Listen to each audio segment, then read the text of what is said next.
శివాయ గురవే నమః.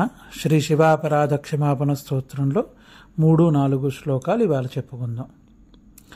ప్రౌఢోహం యౌవనస్థో విషయ విషధరైః పంచభిర్మర్మసంధౌ దష్టో నష్టో వివేకః సుతధన యువతి స్వాదు సౌఖ్యే నిషన్న శైవే చింతావిహీనం మమ హృదయమహో మానగర్వాధిరూఢం క్షంతవ్యో మే పరాధ శివ శివ శివ భో శ్రీ మహాదేవ శంభో.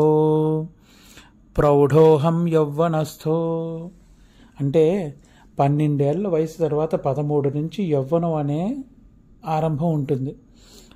ఆ యవ్వనం అనేది సమయానుకూలంగా కొంతమందికి 16 ఏళ్ళకి వస్తుంది, కొంతమందికి 12 ఏళ్ళు, కొంతమందికి 20 ఏళ్ళకి. అంతకుముందు బాల్య అవస్థలోనే ఉంటారు, శిశు బాల్యావస్థలో ఉంటారు. యవ్వనం ఎప్పుడైతే వస్తుందో ప్రౌఢోహం యవ్వనస్థో, అహంకారము, గర్వము, శరీర బలం వల్ల వచ్చే దర్పము చాలా ఎక్కువగా ఉంటుంది.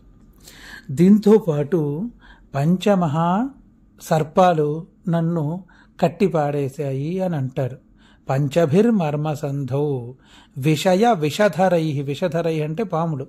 పంచభిర్మర్మసంధౌ 5 రకాల పాములు అని అంటే ఏంటి అంటే, శరీరంలో మొదటి పాము దృష్టి, రెండవ పాము శ్రవణము, మూడవ పాము స్వాద అంటే రుచి, 4వ పాము స్పర్శ, 5వ పాము బుద్ధి మనస్సు.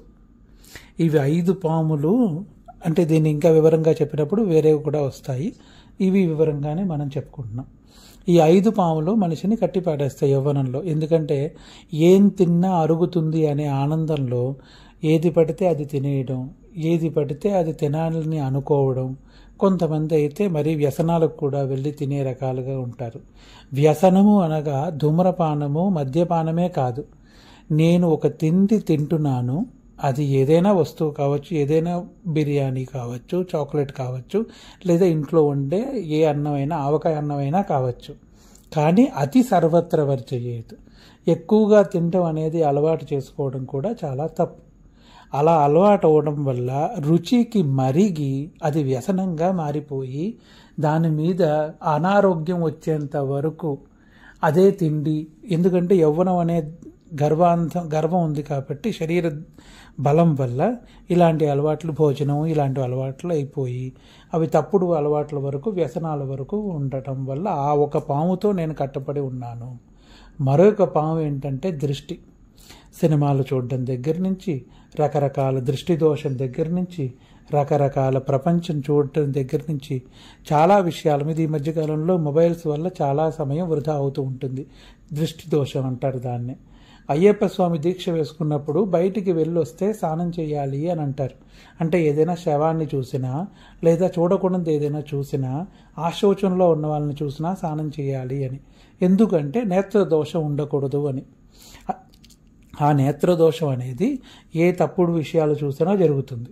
అది మనం ఎక్కువగా ఈ మధ్యన మొబైల్, న్యూస్లు ఇవన్నీ చూడటంలో చాలామంది శవాలు అవి ఇవి చూస్తున్నాం కదా, వీటిలన్నిటి వల్ల కూడా ఆ నేత్రదోషం కలుగుతుంది. అలాగే అదొక పాము, దాని ఆనందం అది చూడకపోతే ఉండలేం అనే ఇది రావడం వల్ల అదొక పాము వల్ల కట్టబడిపోయాను. 3వ పాము శ్రవణం. వాళ్ళ మీద చాడీలు వినడం, వీళ్ళ మీద చాడీలు వినడం, వాళ్ళ గురించి వినడం, వీళ్ళ గురించి వినడం, లేదా ఏదైనా పాటలు వింటూ సమయాన్ని వృధా చేయడం, సినిమాలు చూస్తూ వింటూ సమయాన్ని వృధా చేయడం. ఇలా శ్రవణానందమైన చాలా విషయాలని, సాంసారిక ఆనందాలని తీసుకొని ఆ పాము వల్ల కట్టబడి సమయం వృధా చేసుకున్నాను. ఇంతవరకు ఉంటే 4వదిగా వచ్చేది స్పర్శానందం. అది యవ్వనంలో వచ్చే ప్రతి ఒక్కరికి, స్త్రీ పురుషులకు ఉండేది. అలా యవ్వనానందానికి, స్త్రీ సుఖం అనే ఆనందానికి వాటి వల్ల లోబడి ఆ పాము వల్ల, కామం అనే పాము వల్ల కట్టబడి ఉన్నాను. 5వదిగా ఉండేది మనస్సు, బుద్ధి. దాన్నే పుత్రుడు, సంతానము, ధనము, సంపాదన అనే విషయాలన్నమాట. వాటికి పూర్తిగా కట్టబడి ఉండడం వల్ల ఈ 5 పాముల చేత నేను కట్టబడిపోయి దష్టో నష్టో వివేక, వివేకాన్ని నష్టపొంది సుతధన యువతి, సుతము అంటే సంతానాది విషయాల మీద, ధన సంపాదనాది విషయాల మీద, యువతి అనే విషయాల మీద, యువకులు అనే విషయాల మీద, ఇవన్నీ స్వాదుహు అంటే రుచి, వాటి మీద, సౌఖ్యం మీద చాలా విషపూరితమైన విషయాలన్నింటినీ నా మనసులో పెట్టుకుని శైవే చింతావిహీనం మమ హృదయమహో మానగర్వాధిరూఢం. ఈశ్వర, నీ చింత, నీ నామస్మరణ అనేది అన్నీ తీసుకురాలేకపోయాను ఈ గర్వం వల్ల, యవ్వనం అనే గర్వం వల్ల.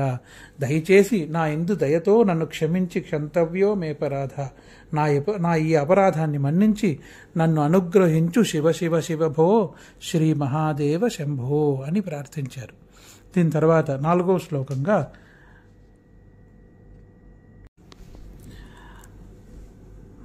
శ్లోకంగా వార్ధక్యే చేంద్రియాణం విగలత గతిమతః చాధైః దైవాదితాపైః, అధిదైవాదితాపైః అని అంటారు దీన్ని.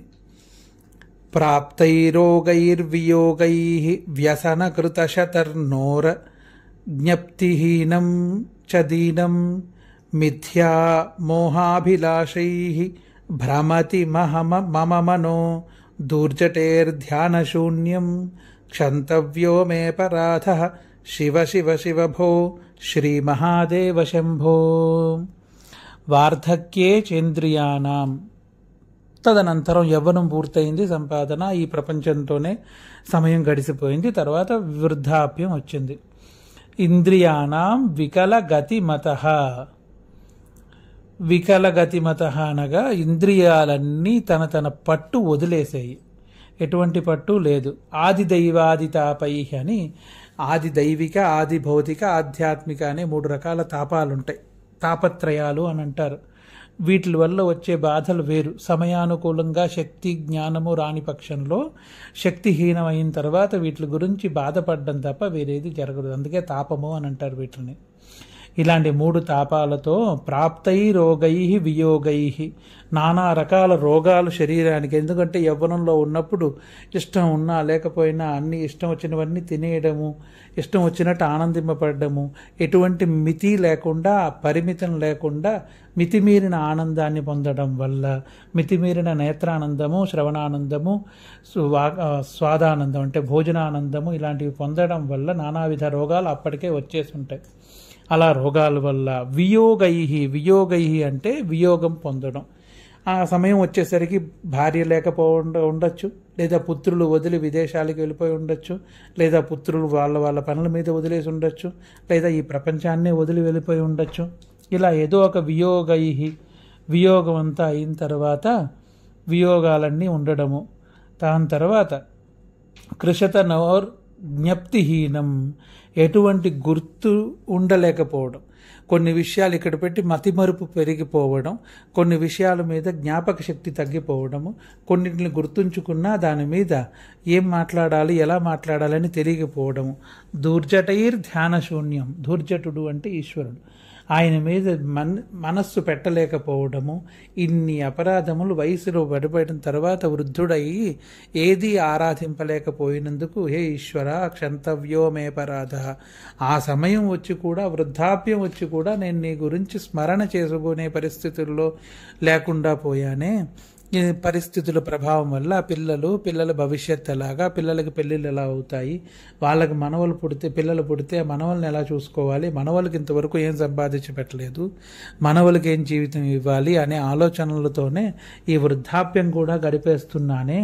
నా యందు దయతో నా ఈ అపరాధం మన్నించి శివ శివ శివభో శ్రీ మహాదేవ శంభో అని ప్రార్థిస్తూ 4వ శ్లోకం పూర్తి చేసుకున్నాము. రేపటి రోజు 5, 6 శ్లోకాల గురించి చెప్పుకుందాం. శివాయ గురవే నమః.